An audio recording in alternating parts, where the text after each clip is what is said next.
मैं हूं शिव और आप देख रहे हैं एजुकेशन हब। आज हम 12th का इकोनॉमिक्स का 3rd चैप्टर जिसका नाम है डिमांड एनालिसिस, उसको हम आगे बढ़ाने जा रहे हैं। डिमांड की डेफिनेशन हम ऑलरेडी पिछले वीडियो में देख चुके हैं, ठीक है, और उसमें मैंने आपको एक बार फिर से मैं आपको रिवाइज करा देता हूं। डिमांड कब कंप्लीट हो सकती है? जब 3 चीजें एक साथ जुड़ती हैं, desire, willingness to purchase and ability to pay. अगर ये तीनों चीजें कंबाइन होती है तो डिमांड पूरी हो सकती है, अदरवाइज बिल्कुल भी डिमांड पूरी नहीं हो सकती। ठीक है, आज हम इस टॉपिक में टाइप्स ऑफ डिमांड कवर करने वाले हैं। तो types of demand, there are 5 types of demand. ठीक है, तो फर्स्ट डिमांड को चलिए शुरू करते हैं। फर्स्ट डिमांड क्या है? Direct demand.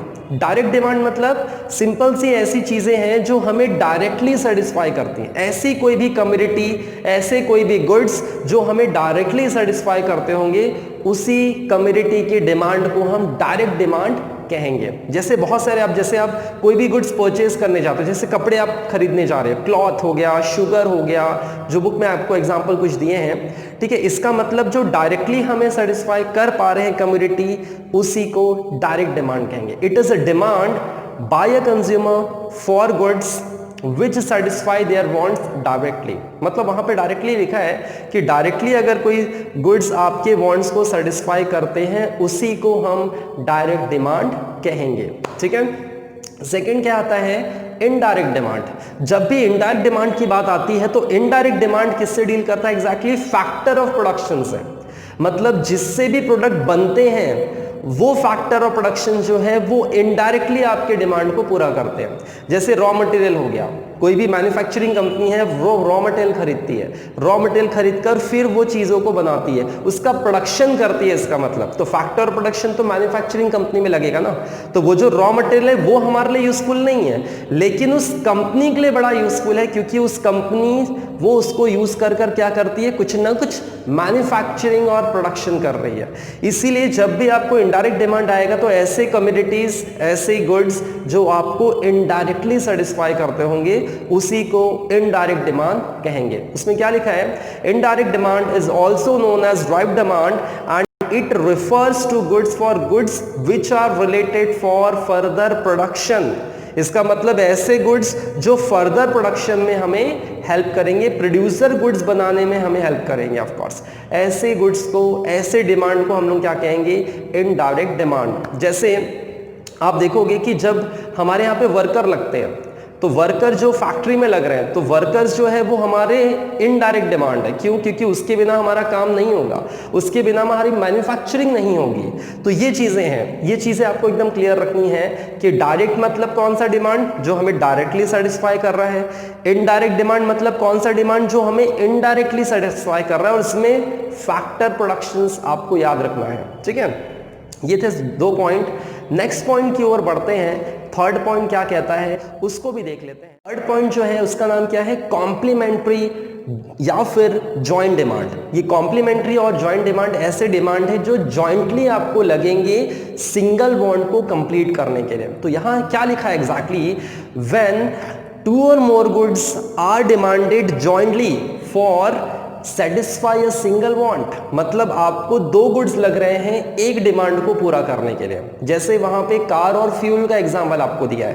कार आपके पास है, अगर फ्यूल नहीं है तो फिर कार किसी काम की नहीं है। ठीक है, फ्यूल है लेकिन कार नहीं है तो ऑफ कोर्स फ्यूल किसी काम का नहीं है। इसका मतलब वहां पे दोनों चीज आपको जरूरी है, दोनों के बिना आपका वांट्स कभी भी कंप्लीट नहीं हो सकता, क्योंकि वो एक दूसरे के बिना अधूरे हैं। जैसे मोबाइल है लेकिन बैटरी नहीं, ठीक है, मोबाइल है लेकिन सिम कार्ड नहीं, तो वो वेस्ट हो जाएगा पूरी तरह से, राइट। पेन है लेकिन उसमें इंक नहीं, तो ये सब चीजें क्या हैं? ये सब चीजें एक साथ आपको लगने वाली है, जॉइंटली लगने वाली है इसका मतलब, और इसके बिना ये दोनों दूसरे के प्रोडक्ट अधूरे होंगे, हम यूज बिल्कुल भी नहीं कर सकते हैं। ठीक है, तो ये था आपका थर्ड पॉइंट।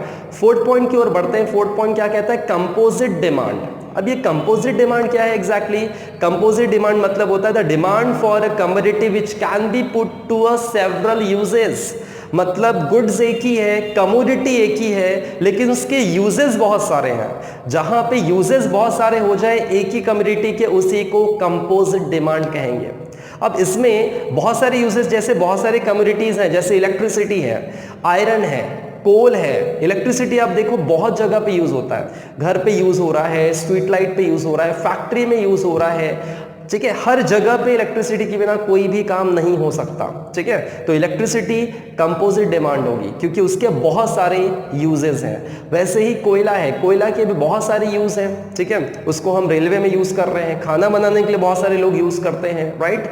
उसके बाद फैक्ट्री में भी वो कोयला यूज हो रहा है, तो उसके भी बहुत सारे यूजेस हैं। ये सब आपको एग्जाम्पल लिखने हैं वहां पे, ठीक है।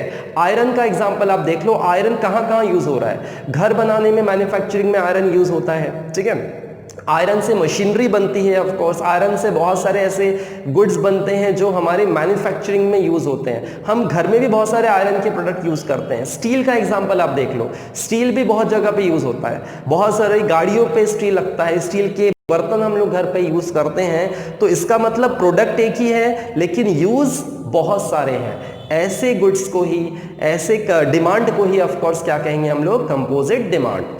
लास्ट पॉइंट आता है फिफ्थ वाला, कॉम्पिटिटिव डिमांड। ये कॉम्पिटिटिव डिमांड क्या है?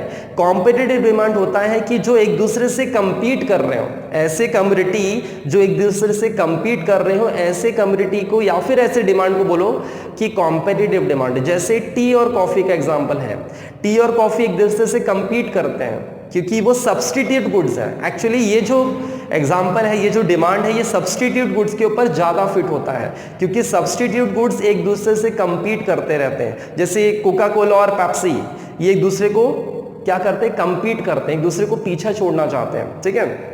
ऐसे ही कुछ गुड्स जो सब्सटीट्यूट गुड्स हैं उस पे ये डिमांड अप्लाई हो सकता है आराम से। It is demand for those goods which are substitute for each other, जो एक दूसरे को सब्सटीट्यूट होंगे और एक दूसरे से कंपीट कर रहे होंगे, ऐसे डिमांड को कॉम्पिटिटिव डिमांड कहा जाता है, ठीक है। तो ये थे पूरे टाइप्स ऑफ डिमांड।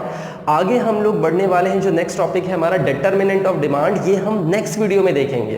तो चैनल पे आप लोग बने रहिए, वीडियो को आप लोग देखते रहिए, ठीक है। और मिलते हैं आपसे नेक्स्ट वीडियो में। तब तक वीडियो को शेयर और लाइक जरूर कर दीजिए अगर आपको ये समझ में आया होगा तो, ठीक है। चलिए मिलते हैं नेक्स्ट वीडियो में, तब तक के लिए जय हिंद, बाय बाय।